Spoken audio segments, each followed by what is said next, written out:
Hi, everyone. Welcome to a new school year. Hopefully, everything is going to be wonderful and exciting this year.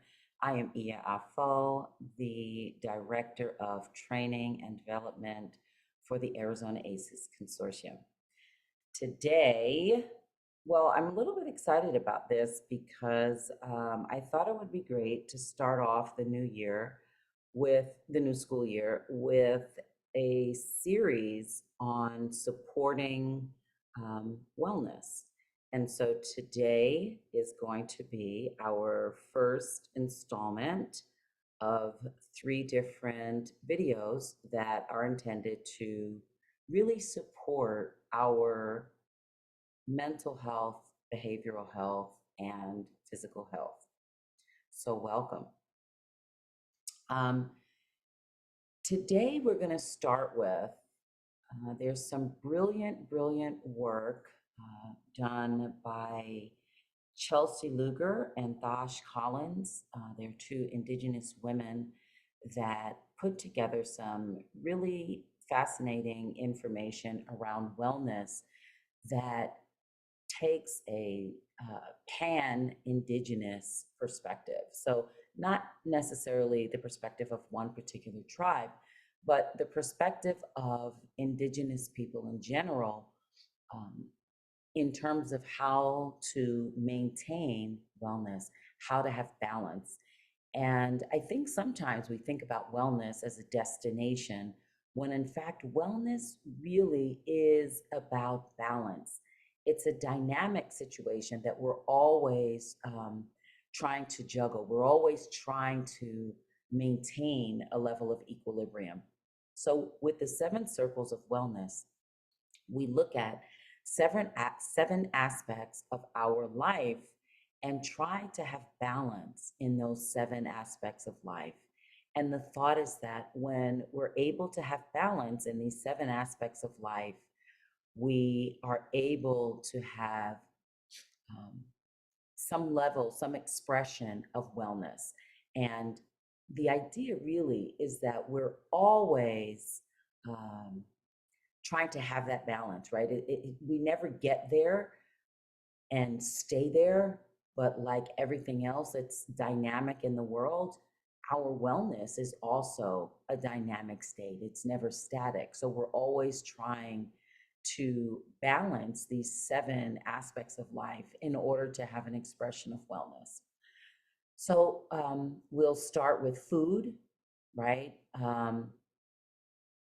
Do we eat very healthy? Would we like to use foods that were more in alignment with our ancestry, whatever that may be? Do we want to learn more about healthy foraging of food? Do we want to get back to hunting? Do we want to create a personal food culture, right? So, where are we in the aspect of food where, do we need to focus on that some more, or are we doing great with that? Sleep, we might want to think about, do we have inconsistent sleep patterns? What can I do to improve my sleep? Do I need to learn more about the sleep wake patterns of our past generations? Because we know, right, as we moved into this capitalistic society, we moved away from valuing sleep. So, where are we in terms of sleep? Movement. Sometimes we think about exercise, right? Because in the 21st century, we're really focused more on, exercise. Are we going to CrossFit? Are we going to F45 or, whatever all the new uh, craze is? But it doesn't necessarily have to be the gym or have to be one of those particular activities, but how are we doing on movement? Are we training in some type of way 5 to 6 times a week? Are we inspired by the physical fitness of our ancestors or other cultures? How can we put this same energy into other areas of my wellness? right? So how can we put the energy of movement into the other aspects of wellness as well? So where are we in terms of movement? Ritual ceremony. When we're working through toxic stress and trauma, it's really important for the nervous system to have certain rituals, right? We like to have a schedule and keep a schedule because that's very regulating for the brain. So if we talk about habits or ritual or ceremony, we can think about, if we want to think from a spiritual perspective, we can think about, are there ceremonial practices that we participate in? Do we have a ritual for how we manage our day? We get up at a certain time, we exercise at a certain time, we do prayer at a certain time if we're spiritual, right? Do we have that? How can we incorporate more ritual practices, more positive habitual practices into our day to day life? Or maybe we're doing great in this area of our life and we've always been pretty good spiritually about ceremony or just ritual in our day to day lives. Or we can even, when we talk about ceremony ritual, we can talk about meditative practices, stillness practices. All of those things can fall under ceremony. So how are we doing in that area? And then we can move into sacred space. I always smile with this one because there's been so much talk lately about decluttering and, are things cluttered and so forth and so on. And in fact, how we keep our space really is quite important to our mental health and behavioral health, and especially for those of us that are managing toxic stress or who have gone through trauma. So, there are a lot of ways to think about sacred space, but one is, are we cluttered? Are we organized? Are our sacred spaces organized, right? At home, in the classroom, the car, all of those types of things, the closets, our drawers, right? All of those things, are they neat, clean, organized, decluttered? But we can also think in terms of light. Do we have a lot of natural light in our sacred spaces? What can that look like in our classroom space? Um, what are our ancestral practices about and teachings about sacred space, right? What did maybe our grandparents teach us about sacred space? What did our parents teach us about space? What does some of our cultural practices say about keeping our sacred space? Then we can think about land. Do we have a strong connection to land? We know that nature and the environment can very much be mental health supporting, right? Physical health supporting.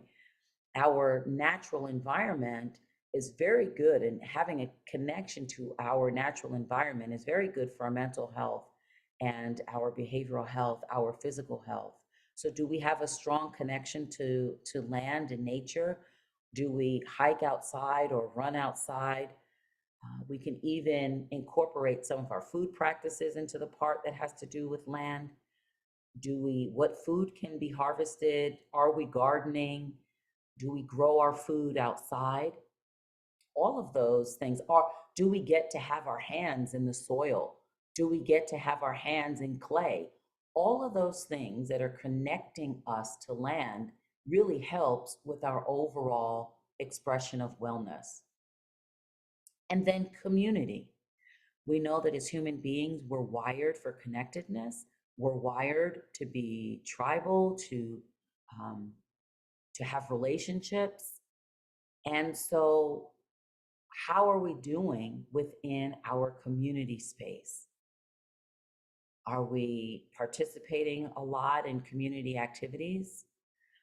How can we give back more in the community, or how can we involve ourselves more in the community?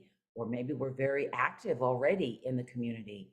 How, or would we like to learn more about our community? Would we like to learn more about the people maybe living in our neighborhood? Would we like to learn more about people that we are interacting with in our workspace, in our academic space, in the school space, within the district?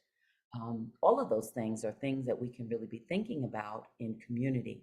So again, the 7 circles of wellness: food, sleep, movement, ritual and ceremony habits, sacred space, land, and community.